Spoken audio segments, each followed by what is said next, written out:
သူဟာကားမောက်ခဲ့တာကြောင့်လူနာတင်ကားနဲ့ဆေးရုံကိုအမြန်ဆုံးပို့ဆောင်ခြင်းခံခဲ့ရပါတယ်။ဆရာဝန်တွေကအရေးပေါ်ဆက်သွယ်ရမယ့်သူကိုသိရအောင်သူ့ဖုန်းကိုစစ်ဆေးတဲ့အခါမှာတော့မိသားစုဝင်တွေလို့ထင်ပြီးလူ18ယောက်ကိုဖုန်းဆက်ခဲ့ပါတယ်။မိနစ်အနည်းငယ်ကြာပြီးတဲ့နောက်မှာတော့အမျိုးသမီးတစ်ယောက်ရောက်လာခဲ့တယ်။ပြီးတော့နောက်တစ်ယောက်နဲ့တခြားသူတွေပါတစ်ယောက်ပြီးတစ်ယောက်ရောက်လာခဲ့ကြတာကြောင့်ခဏချင်းမှတင်လူနာဆောင်ခန်းထဲမှာလူတွေပြည့်သွားပါတော့တယ်။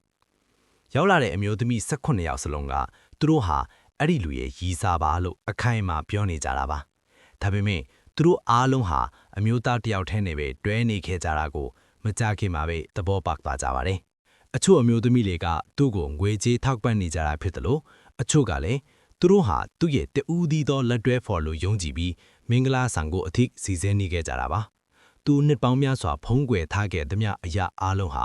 ကားမောက်တဲ့ထီရဲ့တစ်ခုကြောင့်တမွန်းတဲ့အသွင်းမှာပဲအကုန်လုံးပေါ်ကုန်ပါတော့တယ်